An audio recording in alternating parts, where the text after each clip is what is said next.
சிலுவை நற்செய்தி என்று நம்பும் பொழுது இந்த தண்ணீரை எப்படி பார்க்க வேண்டும் என்றால், வாழ்வு தரும் தண்ணீர் என்று பார்க்க வேண்டும். திரளான உயிரினங்கள் வாழும், இது பாய்ந்தோடும் இடமெல்லாம் என்று சொல்லப்படுகிறது.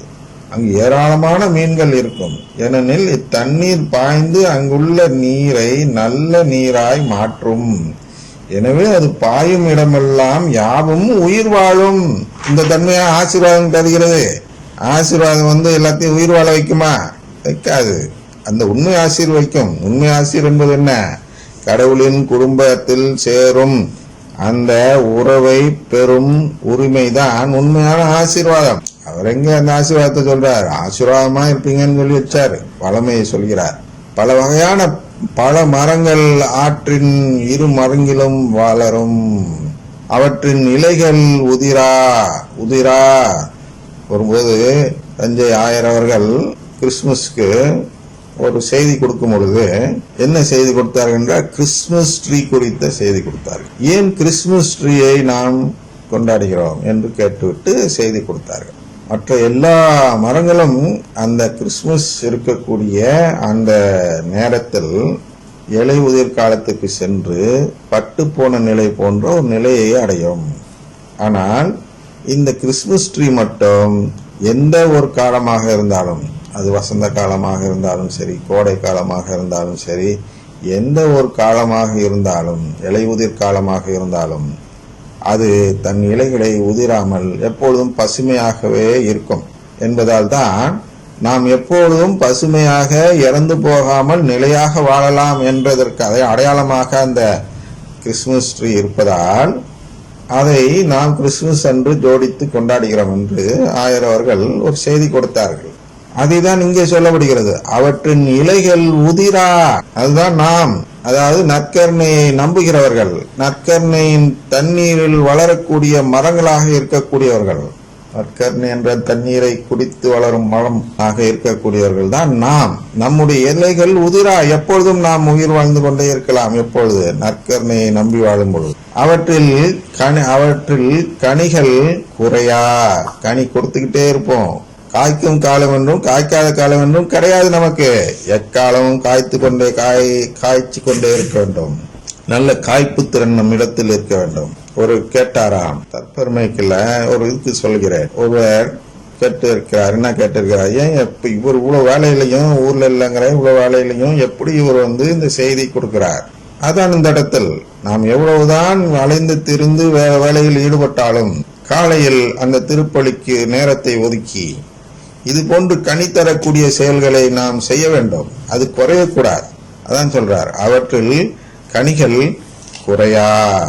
ஒவ்வொரு மாதமும் அவை கனி கொடுக்கும். ஏனெனில் தூயகத்திலிருந்து தண்ணீர் அவற்றிற்கு பாய்கின்றது. தூயகத்திலிருந்து தண்ணீர். ஆசீர்வாதம் எவ்வளவு எனக்கு அப்படியே கணக்கமா இருக்கு. தூயகத்திலிருந்து தண்ணீர்ங்கிற எப்படி ஆசீர்வாதம் சொல்றீங்க? தூயகத்திலிருந்து வரக்கூடிய உயிர் தரும் பொருள், உயிர் கொடுக்கும் பொருள். அது எது? வாழ்வு தரும் உணவு, வாழ்வு தரும் உணவுன்னு செவுத்தெல்லாம் எழுதுறீங்க, ஆலயங்கள் எல்லாம் எழுதுறீங்க. எப்ப பார்த்தாலும் நற்கருணை முன்பு வணங்கி செல்கிறீர்கள். அந்த நற்கருணை ஆண்டவரை பார்த்தா அந்த உயிர் தரும் பொருளாக உங்களுக்கு தெரியவே இல்லையா? அது தூயகத்திலிருந்து வருகிறது என்று உங்களுக்கு தெரியவில்லையா? தூயகத்திலிருந்து ஒரு தண்ணீர் ஒருவருக்கு உயிர் கொடுத்தால் அது எப்படிப்பட்டதாக இருக்குமோ அப்படிப்பட்ட செயலை செய்யக்கூடியதுதான் அந்த நற்கருணை ஆண்டவரின் செயல். அதை உருவகப்படுத்தி எழுதியிருக்கிறார். ஏனெனில் தூயகத்திலிருந்து தண்ணீர் அவற்றுக்கு பாய்கின்றன. ஆனால் அவற்றின் கனிகள் குறையா. ஏன்னா இது வேற தண்ணி. மண்ணகத்தின் தண்ணியாக இருந்தால் என்ன செய்யும்? ஒரு சீசன்ல தான் காய்க்கும். சீசன் முடிஞ்சதும் காய்ப்பை நிறுத்திவிடும். இது தூயகத்திலிருந்து வரக்கூடிய ஊற்றாக இருப்பதால் இதில் எப்பொழுதுமே கனிகள் காய்த்து கொண்டேதான் இருக்க வேண்டுமே தவிர காய்க்கும் காலம் என்றும் காய்க்காத காலம் என்றும் பிரித்து பார்க்க கூடாது. அதான் சொல்றார், அவற்றின் கனிகள் உணவாகவும் இலைகள் மருந்தாகவும் பயன்படும். புரியுதா? வெறும் உணவு மட்டுமல்ல, அது மருந்தாகவும் பயன்படும். ஆன்மா நோயுற்று இருப்பது எப்பொழுது என்றால் பாவத்தில் உழலும் பொழுது. பாவம் என்பது எப்பொழுது என்றால் நம்பிக்கை குறைவாக இருக்கும் பொழுது. உதாரணத்துக்கு இந்த குருவுக்கு இப்பொழுது நோயுற்று இருக்கிறார். அவர் செத்து போல. அவருக்கு நற்கருணை மீது நம்பிக்கை இருக்கிறது. ஆனால் அந்த நம்பிக்கை குறைவாக இருக்கிறது. அதனால் அந்த குறைவை சரி செய்ய வேண்டும் என்றால் அவர் நற்கருணை ஆண்டவர் மீது நம்பிக்கையை வளர்த்துக் கொள்வார் என்றால் அந்த நற்கருணை ஆண்டவரிடம் இருந்து வரும் தண்ணீர் அவருடைய நோயை குணப்படுத்தும் மருந்தாக செயல்படும். அதான் சொல்கிறார். எவற்றின் கனிகள் என்றால் ஆக்சுவலா நற்கருணையின் கனிகள்ல அந்த நற்கருணையின் நல்லா புரிஞ்சுக்கிங்க. அது குருவாக இருந்தாலும் சரி, ஆயராக இருந்தாலும் சரி, அதை நல்லா நாம் புரிஞ்சுக்கணும். இந்த இடத்துல யாரை சொல்கிறார்கள் என்றால் இறைவாக்கினர்களை சொல்கிறார். யார் இந்த இறைவாக்கினர்கள்? தான் அவர்தான் இந்த மரங்கள். எந்த மரங்கள்? அந்த நற்கருணையின் நம்பிக்கையில் வளரக்கூடிய நபர்கள். இவர்கள் சொல்லக்கூடிய வார்த்தைகள் என்ன செய்யும் என்று சொல்கிறார்.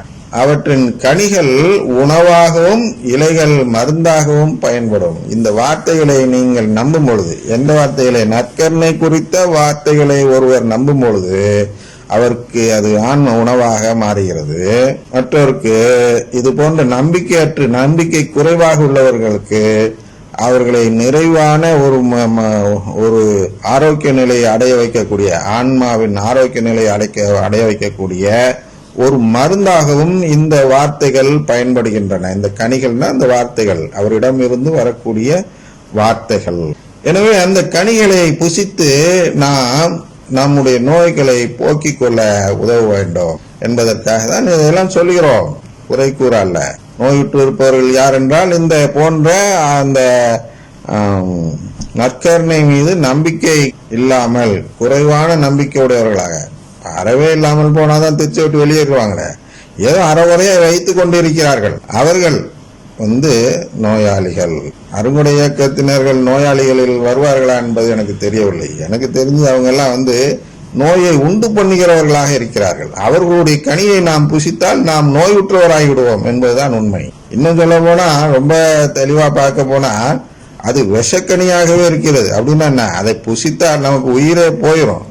நாமெல்லாம் நம்பிக்கையற்றவர்கள் என்ற முடிவுக்கே வந்து விடலாம் கடவுள் என்றது போன்ற ஆகிவிடுது. ஏனென்றால் அவர்கள் உயிர் தரக்கூடிய நம்பிக்கையான அந்த கடவுளின் குடும்பத்தை நம்புவதில்லை. அதெல்லாம் நம்பி புண்ணியம் இல்லைங்க. முதல்ல நாம் எதை நம்ப வேண்டும் என்றால் கடவுளின் குடும்பத்தை நம்ப வேண்டும். கடவுளின் குடும்பத்தை நம்ப கொண்டுதான் நற்கருணையை நம்ப வேண்டும், மற்ற திருச்சுவை நம்ப வேண்டும். எல்லாத்தையும் அந்த கடவுள் குடும்பத்தின் அடிப்படையில் தான் நம்ப வேண்டும். அந்த நம்பிக்கை அறிக்கையில் கூறுகிறோம் அல்லவா, அதில் கடவுள் குடும்பம் என்பது இல்லை. ஏனென்றால் அந்த நம்பிக்கை அறிக்கையை தயாரித்த பொழுது இந்த பிரிவினைகள் இல்லை. எந்த பிரிவினை? இந்த நம்பிக்கை கடவுளின் குடும்பம் இல்லை என்று சொல்லி வெளியேறிய அந்த பிரிவு அன்று இல்லாததால் அது டேக் இட் ஃபார் கிராண்டட் என்று சொல்லும். அதை அப்படி அது சர்ச்சைக்கு வராமல், அது எல்லோரும் நம்புகிறார்கள் என்ற நிலையிலேயே அதை அறிக்கையில் எழுதாமல் விட்டு விட்டார்கள். கிரீடுன்னு சொல்கிறோம் அல்லவா, அந்த கிரீடுல அது சேர்க்கப்படவில்லை.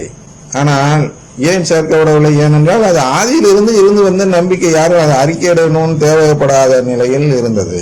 அது ஏறக்குறைய இடையில் ஒரு சிறிய சிறுபான்மையினர் அது போன்ற ஒரு கடவுள் குடும்பம் இல்லை என்ற நம்பிக்கையில் ஒரு பிரிவாக இருந்திருந்தாலும் அது பெரும் பிரிவாக பிரிந்தது எப்பொழுதென்றால் மார்ட்டின் லூத்தர் காலத்தில் தான். அவர்தான் இதை அறவே நம்பாதவராக, யாரெல்லாம் நம்பாதவர்களாக இருக்கிறார்கள் அவர்களெல்லாம் ஒன்று திரட்டி ஒரு பெரும் சபையாக வெளியேறினார்.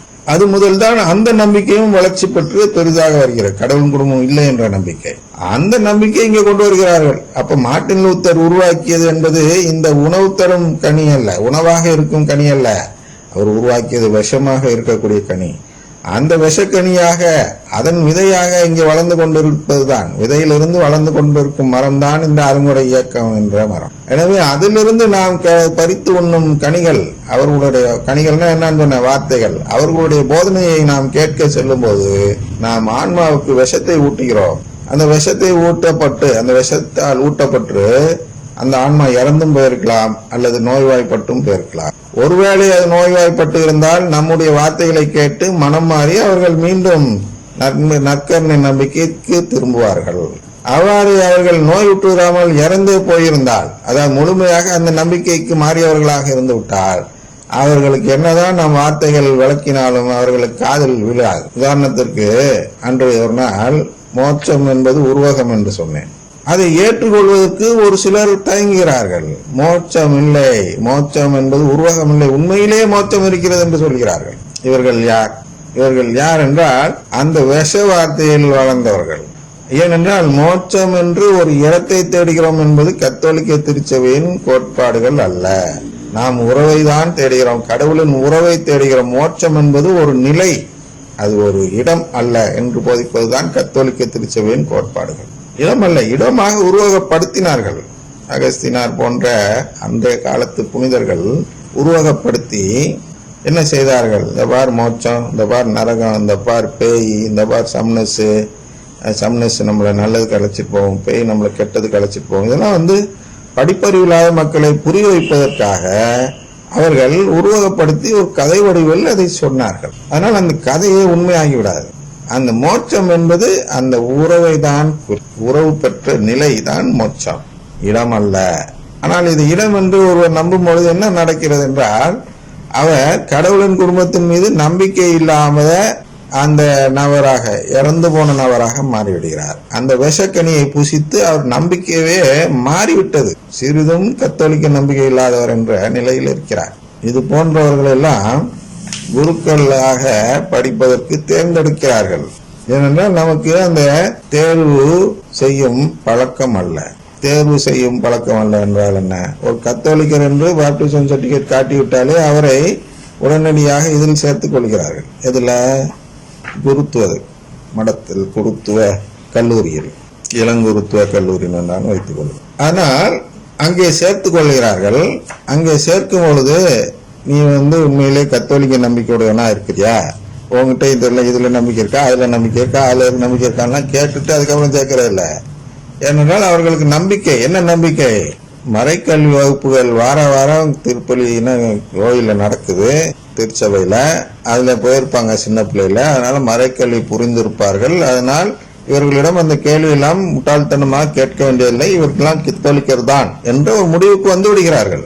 ஆனால் மறைக்கல்வி வகுப்பில் என்ன போதிக்கப்படுகிறது என்றால், இந்த பெந்தோசு பாட்டு பாடாத மறைக்கல்வி வகுப்பு தமிழ்நாட்டில் இருக்குமாங்கன்னா ஒரு பெரும் கேள்விக்குறிதான். பெந்தோசு பாடல் என்பது என்ன அப்படின்னா, தமிழக ஆயர்கள் பேரவையால் தடை செய்யப்பட்ட பாடல். இந்த பாடலை மறைக்கல்வியில் மறைக்கல்வி வகுப்புகளில் பாடுகிறார்கள். அப்ப இவர்கள் ஆயர் பேரவையை கீழ்ப்படியாத ஒரு மக்களாக பிள்ளைகளை வளர்க்கிறார்கள். இதிலிருந்து ஒருவர் குருத்துவத்திற்கு தேர்ந்தெடுக்கப்பட்டார். அவர் எப்படி ஆயர் பேரவை கீழ்ப்படிந்தவராக மாறுவார்? கஷ்டம். அப்ப எப்படி இவங்க என்ன போதிச்சிருப்பாங்க? அந்த மறைக்கல்வி வகுப்புகளில் ஏதாவது இதுதான் போதிக்க வேண்டும் என்று இருக்கிறதா? இல்லை, ஏதோ போதிக்கிறார்கள். அதற்கு விளக்கம் தரவிட அவர்களே அந்த வகுப்பு எடுக்கக்கூடிய ஆசிரியர்களுக்கு நற்கருணை மீது நம்பிக்கை இருக்க, நற்கருணை கடவுளின் நம்ப வேண்டும் என்று மட்டும்தான் சொல்வார்கள். நற்கருணை மூலமாக மீட்பு எப்படி என்று அவர்களுக்கு சொல்ல தெரியாது. அப்படி இருக்கும்போது அந்த பிள்ளைகளுக்கு எப்படி அந்த இது வளரும்? அது எப்படி உணவாகும்? அவற்றின் கனிகள் உணவாகவும் இலைகள் மருந்தாகவும் பயன்படும் என்று இங்க சொல்லி இருக்கிறார் அல்லவா? அப்ப இந்த மறைக்கல்வி வகுப்புகள் எடுப்பவர்கள் எப்படி இருக்க வேண்டும் என்றால், அந்த தூயகத்திலிருந்து வரக்கூடிய தண்ணீர், அந்த தண்ணீரை பயன்படுத்தி வளர்ந்த மரமாக இருக்கக்கூடியவர்கள் தான் இந்த வகுப்புகள் எடுக்க வேண்டும். இந்த வகுப்பு எடுப்பவர்களுக்கு ஒன்னும் பயிற்சி கிடையாது, ஒன்னும் தேர்வும் கிடையாது. நீ டீச்சராமா போய் எடுமா, உனக்கு எடுக்க தெரியுமா போய் எடுமா அப்படின்னு யாராச்சும் வாலண்டியர் வந்தா பிடிச்சி எடுக்க சொல்றாங்க பங்கு தந்தையர்கள். அவர்களுக்கு என்ற ஒரு தேர்ச்சி நிலை என்பது ஒன்று இல்லை. இதை எடு, சின்ன குறிப்பிடத்தை கையில வச்சுக்கோ. இப்ப என்னது திருமறை சோடி ஏதோ அது மாதிரி ஒண்ணு கையில வச்சுக்கோ, எதையோ சொல்லிக் கொடு மக்களுக்கு. ஆக 1 மணி நேரம் உட்கார்ந்து இருக்கணும், இவ்வளவுதான். ஒரு சிலபஸ் இல்ல, இத்தனை வகுப்புக்கு இது சிலபஸ், இத்தனை வகுப்புக்கு இது சிலபஸ். இவ்வளவு தூரம் அந்த நம்பிக்கையை வளர்த்திருக்க வேண்டும். சிசிசியில் இருந்து ஒரு பகுதி எடுத்து இந்த பகுதியை நீ வளர்க்க வேண்டும், இந்த பகுதியை நீ வளர்க்க வேண்டும். நீ முதல்ல போய் சிசிசி படித்துட்டு வா. சிசிசி படிக்க தெரிந்தவளா இருந்தால் மட்டும் வகுப்பு எடு, இல்லாவிட்டால் எடுக்காதே. இதெல்லாம் அவர்கள் சொல்வதில்லை. திருமறை தோடி படிக்க தெரியாத கூட கூப்பிட்டு எடுத்துட்டு இருக்கிறாங்க.